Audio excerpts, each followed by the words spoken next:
Makati mose muri Zimbabwe kusangana zvekare pano pachivhitivhiti chenyu patinenge tichikupa nyaya nemalate updates anenge achiitika munyika yeZimbabwe. Nyaya tinayo panapa muri Zimbabwe ndeye Army's next move as Emmerson Mnangagwa eyes post 2028 rule. Zimbabwe is once again standing at a dangerous political crossroads. President Emmerson Mnangagwa is approaching the constitutional end of his term in 2028. But behind the scenes, whispers are growing louder: constitutional amendments, legal gymnastics, and elite power maneuvers aimed at extending his rule. Whenever Zimbabwe's constitution is under threat, one institution cannot be ignored: the Zimbabwe Defense Forces. So the biggest question is a simple but explosive. What will the Zimbabwe army do if Mnangagwa moves to rule beyond 2028? Let's break down this. Right. Pana propaganda, but rati tionesane nyaya iripo because zvinhu zvichokwadi ndozvada kuti tinge tingoonesana. Number one iri kuti why the army matters more than parliament. In Zimbabwe, real power is never resetted only in parliament or courts. Since 1980, political authority has survived and collapsed based on military alignment. 2008, political stalemate, security sector decides outcome. Pakatika elections Morgan Tsvangirai akawina paipa. Security sector ndo akazongodecide kuti aiwa ZANU yawina. Ndofunga makaona kuti vanhu vakarohwa vasingaiti paipa. 2017 Mugabe removed army intervention to not elections. Ndofunga muri kuona mviro akaita right. Post 2017 Mnangagwa's legitimacy tied directly to military backing. This means any constitutional extension without military consent is politically dead on arrival. So vese vari kunyeperana naziyambi ndezvekunyepa zvezvi hapana pazviri zombobuda. MuZimbabwe hapana chinoitwa chisina army mukati. So izvi zvese zvavari kuita izvi zvese it's wasting of time because army ichazongopindira ichazongoita mashenanigans ayo magymnastics yobva yabata munhu right. Number 2 kuyachiti the constitutional extension problem. Extending presidential rule beyond 2 terms is not just a legal issue, it's a legitimate crisis. Here, why it's dangerous. It breaks the 2013 constitution which the army itself helped restore in 2017. It undermines the army's public claim of being constitutional custodians. It risks turning Mnangagwa from a liberation ally into a personal ruler. For senior commanders, this is not a theory. It's about institutional survival. The army is not one block. This is critical. The Zimbabwe army is not a single-minded machine. Inside it are liberation era commanders, young professional officers, intelligence-linked factions, political loyalists, constitutionalists who fear sanctions and collapse. Any move by Emmerson Mnangagwa beyond 2028 will split military opinion, especially if it appears self-serving rather than stabilizing. For possible scenarios, the army backs the extension. This happens only if the extension protects military economic interests. Commanders receive guarantees over promotions, pensions, and protection. When the part that I would want to support him when he says there's nothing to defend is so that he can say, when I call out an unlawful demonstration, you cannot come for me because there's no constitution. You are doing what you want with the constitution. I will do what I want. If you imprison me, my people are going to come there and break in and release me.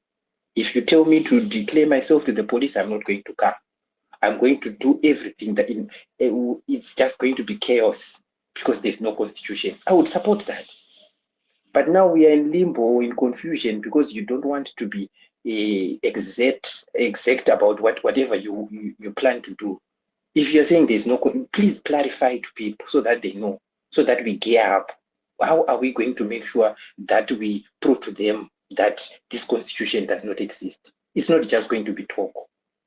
So that's my thought process. Right. Tano, in his audio, when you say Kutizo, he wanted to clarify. Pakati, there's no constitution.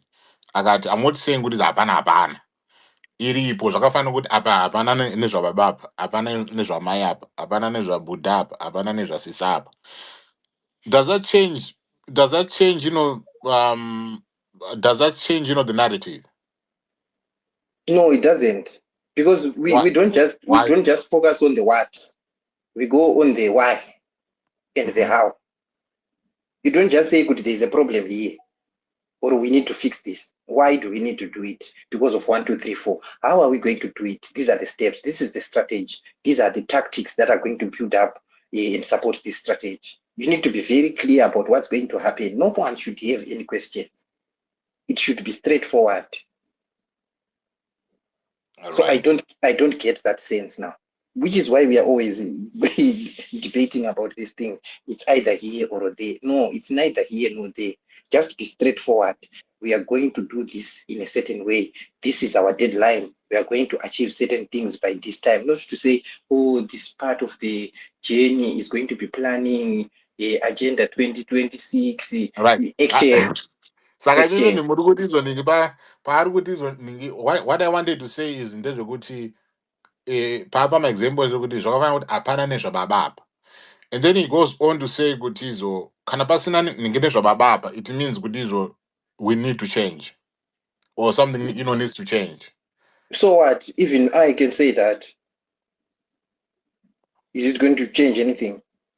Hapana nezvababa, saka maakuita sei? Maakuvatora here, maakumtorera mukadzi here nevana baba wacho. Taurachinja baba ka. Kana uri kuti udaita baba, chitiratidza ubaba hwacho iwewe kuti you are a better father. Go there and invade and say, get out of here, I'm going to be the new husband to this wife. Kuti apa ZANU-PF apa hapana nezvababa apa. Hachaona mwe baba apa. Chitiratidza kakuti baba wacho ndiani. Kana uri iwe wotiudza kuti how are you going to be fathers to us? Yes, this man has been doing stupid things, but as children, we know, we recognize him. There are certain things. You want to be the new father. What's going to happen? Tell us. Tiangeni msamatimani. Tifuna tizive. Right. Pakaipa. Before I come to you, Mas, let me go to let me go to Njabulo and then Black Silver, and then I'll rotate, come back, to you, Mas. Right. Njabulo, how are you doing, my brother? Yes, I'm alright. How are you? No, I'm good, bro. Yeah, no, thank you. Sometimes when I listen to us, especially Zimbabweans, when we speak about Zimbabwean politics, I want to look beyond the words, because I strongly believe that actions, they speak louder than words, and sometimes as Zimbabweans, we need to move away from repeating the same thing over and over again and expecting different results at the end of the day, to say, no, let's try again, it will work this time. So I strongly believe, if you are saying what's there to build, I believe Zimbabwe, we need to start from scratch on both ends, and both the ruling party, and if ever we are going to form the opposition, we need to start from scratch. And they need to be, where we have to start from is to try and build on a clean foundation that is going to represent Zimbabweans for who they are. I'll give you an example to say maybe something that I've realized, that maybe the opposition has messed up over the past 25 years. It's we as the opposition will preach democracy, but we'll do the opposite of democracy. We'll preach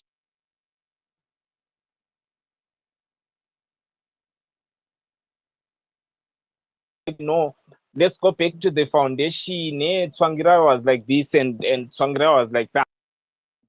May his soul rest in peace. But I'm just going to bring this as an example to us to say things began to be messed up from Tsvangirai's time. That began to build the and formulate the wrong culture within the opposition. That culture cannot be moved from the opposition. And we try to do things over and over again basing on that. Like, for instance, the guy was voted out, he lost emotion and stuff like that around 2005. And he decided that he's not going to support the next leader. He would rather go and form something which is totally different. And henceforth, he began to build a culture of, of a strong man who says, no, I'm the one who's in charge. You can't tell me, you can't remove me. You can't correct me. Because if you remove me, I'm going to move away and go and form something of my own with my own people, and we are going to defeat you. And that thing gave birth to splits and to undemocratic systems that are there. So if Mkoma we are going to build, we need to go back to the to the doctrine. We need to go back to the like Senior was saying, the Bible. We need to go back to that constitution to guide us, including from the opposition. Because if we're going to scrutinize every movement that has been done by the opposition, they themselves, or I say we ourselves, we have not been constitutional. We have not abided by the constitution. This is what has led us to be where we are today as Zimbabweans. In actual fact, we have created a culture of divisions amongst ourselves. I don't like you, I disagree with you. We stand up, then no, I'm splitting up, I'm going there. Now I'm going to go and support that party, or I'm going to. So we didn't create a democratic environment around us governed by the constitution. You'll find within the opposition. So if Nelson Chamisa stands and say what's there to defend, the same question will come back and hunt him and say no. Within the opposition, was there anything to defend? From the opposition's perspective, was there anything to defend? We didn't know the constitution of Triple C. When they comes up and says, no, we just turned the things around and then we just changed the names but maintained the same constitution. But Chamisa stands up and says, no, we didn't have a constitution. They made up something. So this becomes to say, if we are forming something new, are we going to move away from the old culture, from the old tendencies, and build a new culture that is going to respect the constitution first? Because what ZANU PF has done over the years is that they've created a culture of saying no. If you don't like something, they can just go to the constitution and just change and amend and disrespect the constitution the way they like. And we as Zimbabweans say no, we don't want that culture. We want something fresh. We want something authentic. We want something that will represent the democratic tendencies within the Zimbabwean culture. We want something that will bring a fresh breath to Zimbabwean people. And the question stands and say, what are we building this time? Is it something that is going to stick by the constitution? Is it something that is going to respect the people of Zimbabwe? Because a lot of times we need to be realistic as Zimbabweans. Let us not live in this bubble or in this space which is not real, that we create by ourselves. That sometimes when we sit down and we begin to be critical of certain issues, you are lapel mtenges, you are lapel certain words, but no, you are wrong, you are anti-progress. When we are raising points to say, guys, if we are going to be successful in building this thing, so that this thing is not only going to be a temporal thing for us to gain power, but it's going to be a legacy that is going to transform and not only us here today, but the future and our kids and our great grandkids and generations that are to come should inherit this thing, and it becomes a culture to them. You know, when you read the struggles and of other people, you begin to enjoy how they are struck the foundation that they have laid 10, 20, 30 years ago. The other generations are now enjoying the fruits thereof. So, Uncle Gerald, to me, the thing that I'll raise to say on your question that you have raised to say, what are we really building? I strongly feel let's go back to the drawing board. Let's go back and let's look at if we are going to build a new thing, uh, what exactly do we want that thing to look like? What areas do we need to correct? Because the foundation of MDC was became dirty the day we decided to have MDCT, and no one wants to sit down and talk about that foundation to say this is the problem that we had as the opposition, that we created an opposition. And when you say no, Tsvangirai was wrong, everyone say no, Ngube was the sellout. Yet everyone knows the truth, and we defend what we like because it's good for us.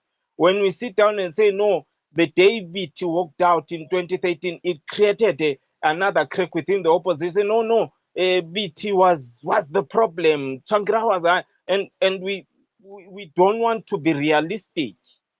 You know, we start calling people names because they called out certain individuals that they are wrong. Changra was wrong. But Ngube was labeled the CIO as ZANU-PF what, which set the wrong precedent. That even up to today, we are still carrying the scars of that foundation which was wrongly laid. To say, no, if you correct me because I'm more powerful, I will walk out.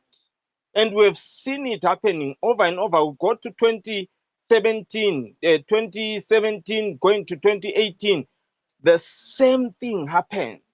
Chamisa, wait, let's do this thing collectively. No, Makupe Mtenges, there was a split. The foundation, the respect of the constitution within the opposition. And if we are saying we're building something new, guys, can we move away from this unconstitutionalism culture that we have built as Zimbabweans from both aisles, ZANU, Triple C, and everyone else? Because when you go to the books, no one wants to take the constitution into consideration. You go back to say as I learned, you go back to the issues when you go to 2023 election. Why did we fail? We failed because someone picked up a constitution and said, this is our constitution. And the next guy picked up a different one and says, this is our constitution. And these are the laws. And then we suffered recalls. We suffered because we couldn't go back and have something that we rely on, that guide us, which is the constitution. So I feel when Chamisa said, apana constitution, apana, there is nothing to defend, and we need to rebuild ourselves from scratch and rebuild a new culture that is going to stand on the constitution and be democratic. Us as the opposition, before we speak about ZANU-PF, us as the opposition, can we build something which is authentic, something which has a good foundation? Because at the end of the day, I ask myself, are we the alternative which is going to be good for Zimbabwe, or we are the alternative because we want to replace ZANU-PF? Are we looking for an opportunity, or are we looking to change the direction of Zimbabwe? So these are the questions we should be asking ourselves, Uncle Jara. I look at myself as I land and say, if we continue in this trajectory, I'm already getting old. I look at myself to say, what political inheritance will I leave my kids? To say, no, Bantu, as I die or as I'm getting old, please support this political party because it's grounded on the philosophies that I support, that I feel they are going to be good for us in the future.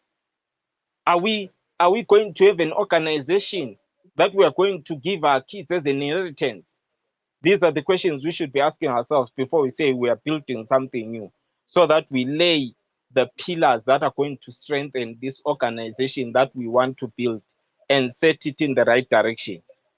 As we look around, look at this one. You look at ZANU-PF. The reason why ZANU-PF has become irrelevant is because they couldn't transform themselves to become relevant.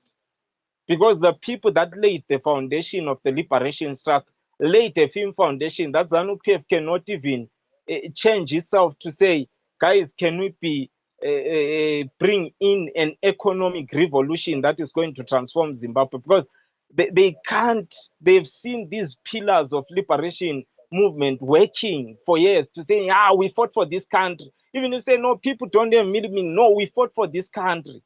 You see, they can't even transform themselves and bring something new which is relevant to today's generation. So my question is, Uncle Gerard, if we're going to build, are we going to build something that will outlast, and is going to have a good history even in the future when we are no longer there? That should be the question we are asking. What are we building? Thank you. Right. Thank you very much. I do appreciate it. Right. Black Silver, do you want to come through? Yes, sir. Thank you very much. Good Good evening, evening. How Uncle are you Jay. doing? I'm well, sir. How are Good, you? man. Thank you. Greetings, everyone. Yeah.